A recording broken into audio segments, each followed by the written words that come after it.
Bonjour à tous et toutes, bienvenue dans ce nouveau tuto que je dédie aux débutants. Il y a longtemps que je n'avais pas fait de modélisation pour les débutants.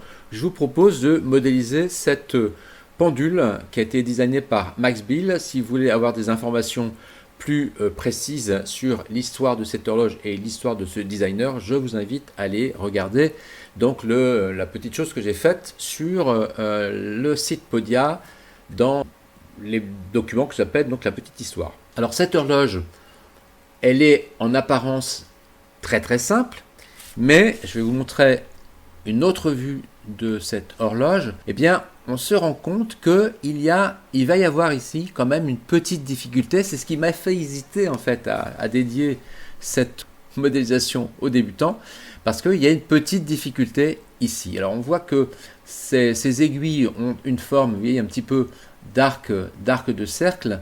Bon, ça c'est pas un problème évidemment, mais c'est le raccordement qu'il y a entre cette partie et la petite platine qu'il y a ici. On voit quelque chose ici qui est un petit peu, qui va poser un petit peu quand même quelques petites questions de modélisation. Mais en tous les cas, je pense que c'est quand même un sujet intéressant pour vous. Et puis surtout, c'est qu'on verra comment faire un rendu photoréaliste dans Visualize, et je vous montrerai aussi comment faire une petite animation. Donc il y a un petit plaisir à faire ce travail. Donc on va attaquer évidemment dans SolidWorks avec un document vierge. Vous le savez, vous avez la possibilité, si vous ne voulez pas avoir cette espèce de halo un peu sombre au centre, c'est d'aller ici choisir blanc uni. Nous allons vérifier que nous sommes bien en millimètres, d'accord? Donc ça, c'est deux petites précautions à prendre. Je précise aussi, parce que je suis avec les débutants, je précise aussi que moi j'utilise des Viseo, enfin en tout cas j'ai placé des outils dans ma Viséote. Je vous invite à aller regarder les tutos qui sont gratuits d'ailleurs sur mon site Podia sur les problèmes d'interface. Comment gérer ce genre de choses, donc comment aller placer des outils comme ça dans l'interface. Et puis voilà, donc à part ça, je pense qu'on peut attaquer directement notre travail. On va commencer par ouvrir une esquisse dans le plan de face, et nous allons aller chercher une image d'esquisse. Alors vous voyez par exemple ici, j'ai l'outil image d'esquisse, alors qui se trouve évidemment dans l'onglet esquisse, qui est dans l'interface. Elle ne se situe pas dans l'interface par défaut. Donc il faut aller chercher évidemment cet outil. Deux solutions pour y arriver. Vous pouvez, alors soit vous connaissez le chemin de cet outil, soit vous allez ici dans la recherche des commandes. Alors, je suis dans commandes, c'est-à-dire que si je vais sur la petite flèche noire, vous voyez, il y a plusieurs solutions, mais il y a bien sûr la solution commande. Donc recherche de commande, et vous pouvez éventuellement taper image. Voilà, et là du coup, vous voyez, en tapant les premières lettres, vous tombez sur image d'esquisse. Si vous cliquez sur le mot image d'esquisse, vous allez rentrer directement dans l'interface, on va dans l'outil, mais vous pouvez également cliquer sur l'œil, et l'œil va vous montrer le chemin. Donc ça va se faire de façon automatique, je ne vais pas le faire ici, mais en tout cas si vous cliquez sur l'œil, vous verrez qu'automatiquement SolidWorks va vous montrer le chemin pour y arriver. Bon, moi je vais cliquer directement dans image d'esquisse ici, et je vais aller chercher donc cette image. Cette image, elle est très grande. Alors, on s'en rend compte comment? On s'en rend compte tout simplement en regardant, vous voyez, dans la fenêtre de propriété. Là, j'ai les dimensions de mon horloge. Alors, c'est un détourage que j'ai fait, pas nickel. La preuve, vous voyez, c'est que ça fait 803 par 800, alors que ça devrait faire 803 par 803. Mais de toute façon, on s'en fout parce que moi, je ne veux pas cette dimension-là, c'est beaucoup trop grand. Je veux du 300 par 300. Donc, je vais décocher proportion constante et je vais taper 300 par 300 millimètres. Donc, je rappelle que nous sommes en millimètres. Le problème, évidemment, c'est que je ne suis pas centré. Moi, ce que je voudrais, c'est que le centre pivot soit confondu avec l'origine du repère. Donc, pour ça, je vais déplacer mon image en jouant sur les positions qui sont ici. Donc je vais taper 300, alors vous pouvez taper 300 divisé par 2, mais 300 divisé par 2, bon ça fait 150, on le sait tous. Donc on va taper moins 150 puisque je vais devoir me déplacer vers la gauche. et je vais taper sur Y moins 150 pour centrer mon image. Donc si je fais un zoom, ben, je me rends compte que je suis pas mal, hein, pas mal du tout. Bon, voilà, donc ça c'est la première chose. Deuxième chose que je vais faire, je vais aller tracer une arête. Alors je vais valider ça parce qu'il faut que je rentre dans l'esquisse. Hein. Là je ne suis pas dans l'esquisse, je suis dans l'image. Donc là je suis dans l'esquisse de l'image d'esquisse. Je vais aller chercher une ligne de construction et je vais tracer une ligne qui va être comme ceci. C'est-à-dire que ça va déterminer la longueur de mes petits traits. Ouais, ici. Je vais demander, alors je vais m'assurer que cette arête, donc avec la touche contrôle, hein, donc ici on va utiliser des relations d'esquisse, donc j'ai sélectionné mon arête, j'appuie ensuite sur la touche contrôle, je reste appuyé sur la touche contrôle et je clique sur le centre ici. Voilà, je relâche ma touche contrôle, j'ai une petite fenêtre de propriété qui apparaît ici à droite. Je vais demander à ce que ce soit coïncident. D'accord? Si jamais vous ratez la petite fenêtre, c'est-à-dire que voilà, vous la faites disparaître, vous avez les mêmes fonctions ici à gauche.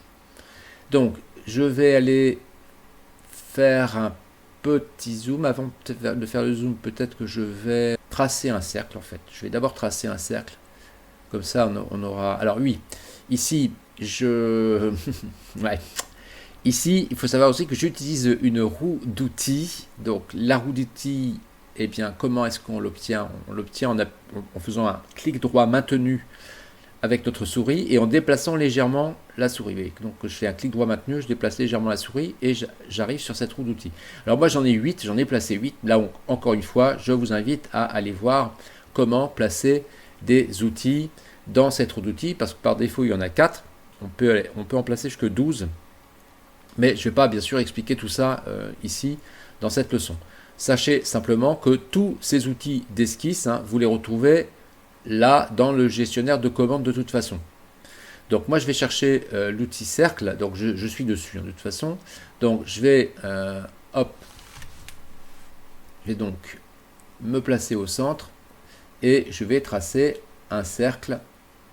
Alors je peux le faire un peu plus grand, ça n'a pas d'importance, puis de toute façon je vais le coter. Et vous l'avez compris, hein, je vais coter 300. Voilà. Donc ça c'est une chose.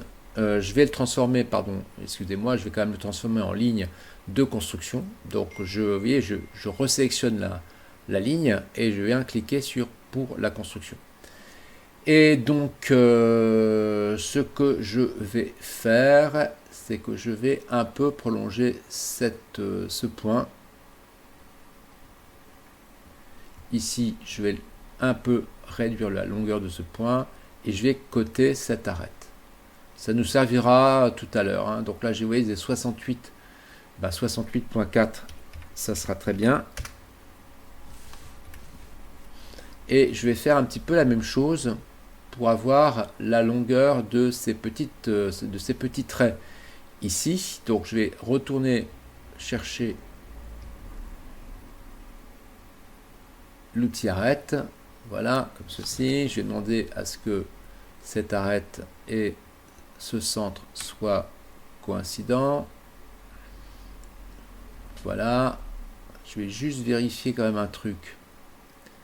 Je vais juste vérifier que, en effet, oui, ça se balade hein, quand même. Donc, pour régler ce problème, parce que vous remarquerez que dans le bas de votre fenêtre, c'est marqué ici que l'esquisse est sous contrainte. Hein. Pour régler ce problème-là, on va rentrer l'angle.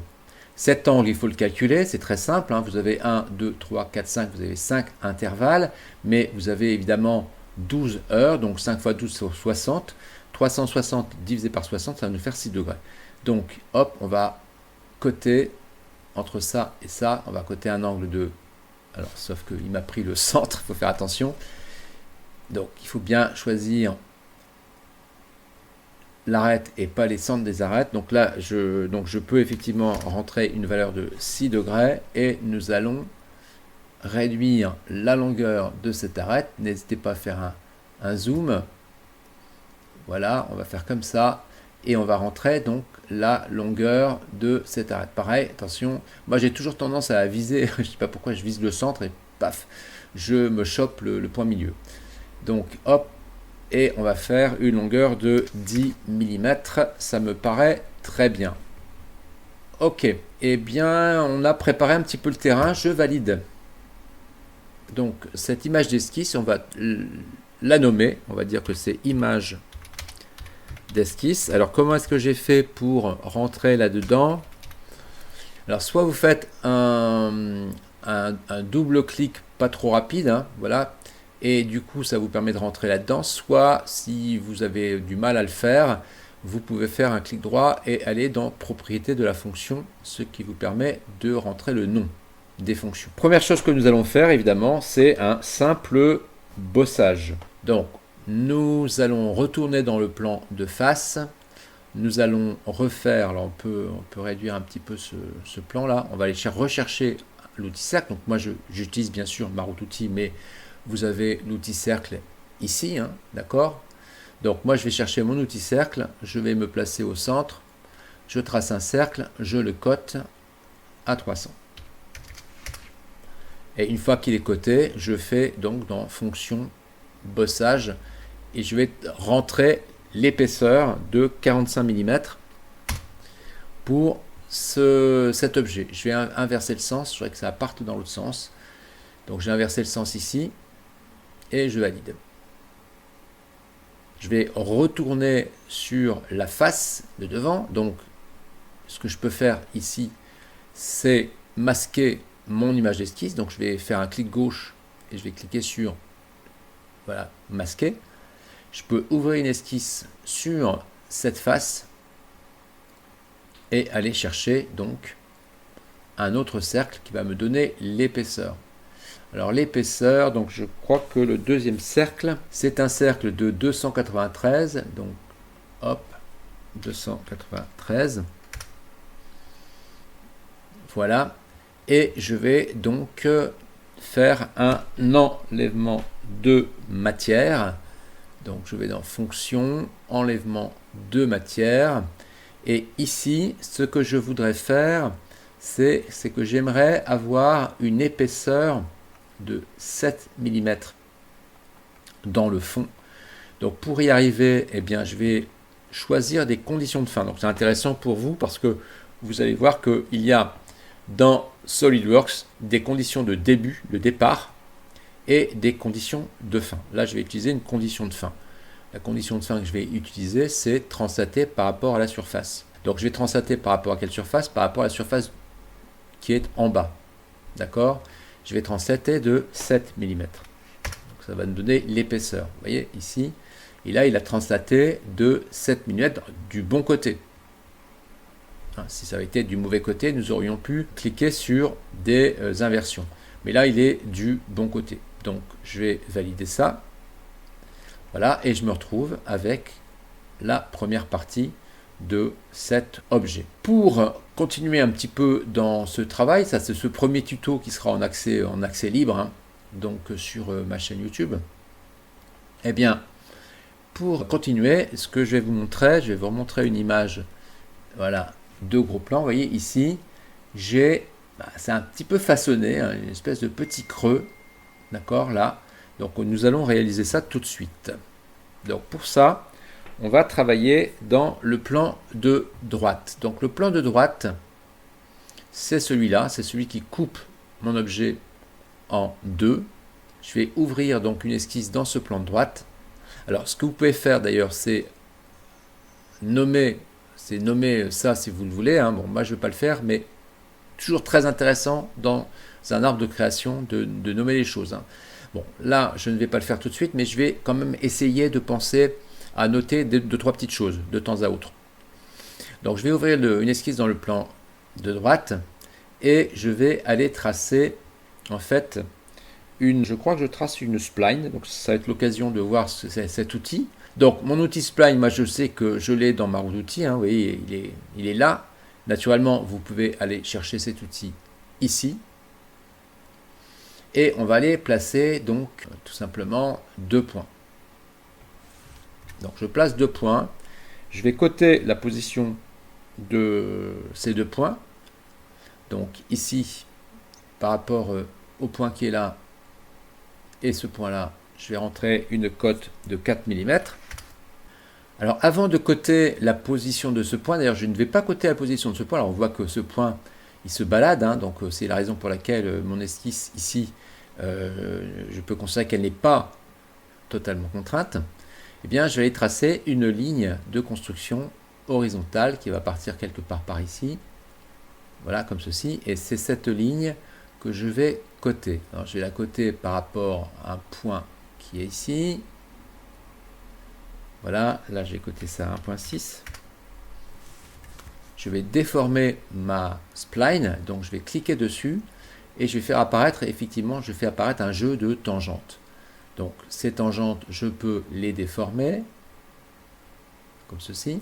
Et ce que je vais demander, c'est que cette courbe, donc avec la touche CTRL, donc j'appuie sur la courbe, ensuite je maintiens la touche CTRL appuyée, je sélectionne cette arête, je relâche ma touche CTRL, et lorsque je relâche ma touche CTRL, j'accède à cette fenêtre. Si jamais vous faites une fausse manœuvre et qu'elle disparaît, je vous l'ai déjà dit, en fait ce n'est pas grave, vous avez les outils ici. Donc moi je vais demander à ce que ce soit tangent. Et une fois que cela est fait, je vais rentrer des valeurs pour mes tangentes. Donc je vais cliquer par exemple sur le petit losange, je fais un clic, je relâche et hop, je vais rentrer une valeur. Je vais donc rentrer une valeur de 4.7 pour celle-ci, et ici, clic, je relâche, je vais rentrer une valeur de 6.5 pour celle-ci. Voilà. Donc là, j'ai une esquisse qui est totalement contrainte, et c'est ce que je voulais. Je vais fermer cette esquisse. Donc pour la fermer, je vais tracer une polyligne. Donc la polyligne, c'est je fais un clic, je relâche, je refais un clic, je relâche, je fais un clic, je relâche, je fais un clic, je relâche. Voilà. Et vous voyez que lorsque votre esquisse ne présente pas de défaut, vous avez une petite surface bleue qui apparaît. Donc ça veut dire que votre esquisse est bien fermée. Et là, je vais donc faire un enlèvement de matière par révolution. Donc je vais cliquer sur cet outil. Attention, la ligne ici n'est pas la bonne, hein, donc il faut la supprimer. Ce que l'on va faire, c'est qu'on va aller chercher des axes temporaires. Les axes temporaires, c'est très pratique dans la modélisation 3D. C'est très utile, très souvent. Vous pouvez aller récupérer ça dans la visée haute au niveau de l'œil. Donc c'est le petit symbole que vous avez là, afficher les axes temporaires. Moi je l'ai mis dans ma visée haute pour aller plus vite, hein, je l'ai mis là, donc je vais cliquer là-dessus. Et vous voyez, vous avez un petit axe qui apparaît. Je vais donc cliquer sur cet axe et il va me faire l'enlèvement de matière autour de cet axe. Je vais valider. Voilà, et donc j'ai obtenu ce petit évidement que nous voyons effectivement à l'écran. Une fois que c'est fait, on va en profiter pour aller créer des congés. On va créer un congé de 1 mm, donc congé, je tape 1 mm. Il y a plusieurs types de congés, hein. Si vous suivez mes tutos, vous verrez que j'utilise très souvent tous ces congés-là. Là, je vais choisir des congés simples. Donc, je vais mettre 1 mm là-dessus, je vais mettre 1 mm là-dessus, et je vais valider ça. Je vais choisir ensuite des rayons plus petits. Donc, je vais choisir des rayons de 0.2 que je vais mettre sur cette arête-là et sur cette arête-là. Alors d'ailleurs, peut-être que je vais supprimer cette arête 2 parce que je vais augmenter quand même un petit peu le rayon sur celle-ci. Je vais choisir, on va voir si je prends 0.5, ce que ça donne. Ouais, je vais prendre 0.5. Alors pourquoi ne faut-il pas négliger les congés? C'est très important en modélisation quand on fait du rendu photoréaliste, parce que les arêtes vives, ce sont vraiment des arêtes mathématiques, c'est-à-dire qu'elles n'ont absolument aucune épaisseur, elles sont parfaites, et dans la réalité, évidemment, ça n'existe pas. Et si vous voulez que la lumière vienne accrocher donc, dans ces angles, vous avez intérêt à rentrer des congés, même s'ils sont très petits. Donc voilà ce début de tuto. Eh bien écoutez, je vous propose de me retrouver dans les leçons suivantes. Merci à vous.